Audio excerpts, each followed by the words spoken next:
Capsule vidéo concernant la synthèse du chapitre 7, vérifier l'équilibre du bilan. Dans une première partie, il vous est présenté le bilan comptable. Alors le bilan comptable, il y a donc deux choses à savoir. Donc il y a deux côtés, le côté actif, côté passif. Côté actif qui rassemble l'ensemble des biens, donc ce que possède l'entreprise, avec trois colonnes. Donc bilan comptable, trois colonnes à l'actif, le brut, l'amortissement, provision et le montant net. Le brut, c'est la valeur d'achat, d'acquisition des biens ou, par exemple, la valeur d'acquisition du stock. L'amortissement représente la perte de valeur. Donc tous les ans, si on achète une voiture, par exemple, eh bien, elle perd de sa valeur. Donc en fait, on constate tous les ans le montant de l'amortissement, le montant de la perte de valeur. Ainsi, quand on prend les IMO incorporels, donc montant d'achat 2770, perte de valeur au total 1420 depuis plusieurs années. Donc le montant net 1350, donc par différence brut moins l'amortissement égale au net. Le passif rassemble l'ensemble des ressources de l'entreprise, notamment des dettes de l'entreprise, dettes envers les banques, envers les fournisseurs, envers l'État, mais également ici le patrimoine de l'entreprise représenté par les capitaux propres. Donc ça revient aux actionnaires, aux associés. Voilà pour le bilan comptable. Ensuite, pour procéder à l'analyse du bilan et ainsi voir l'état de santé ou l'équilibre financier de l'entreprise, on est obligé d'établir un bilan fonctionnel. Donc, on va passer d'un bilan comptable à un bilan fonctionnel, que vous avez page numéro 2, avec 5 étapes à suivre qui sont présentées ici. Donc, le bilan fonctionnel.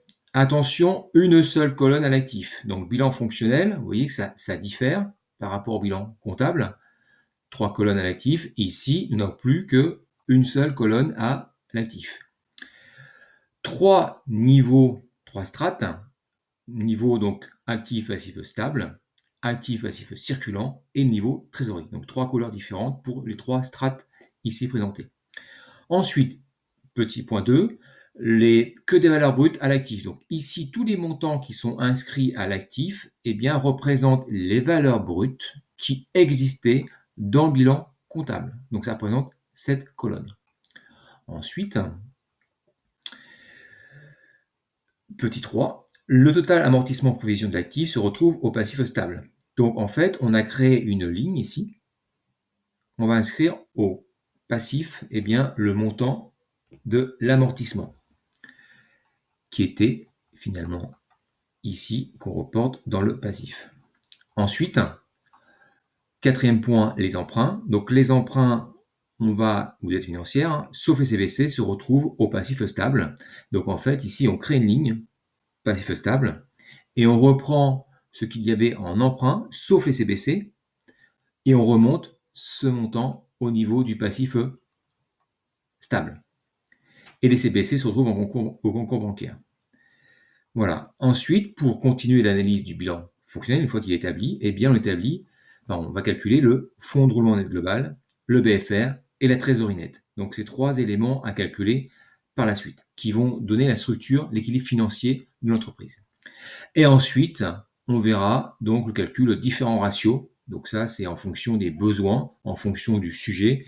Donc vous avez différents ratios à calculer, notamment par exemple la durée de rotation des stocks, la durée crédit client, durée crédit fournisseur, mais aussi l'indépendance financière, par exemple. D'accord? Donc plusieurs ratios à calculer.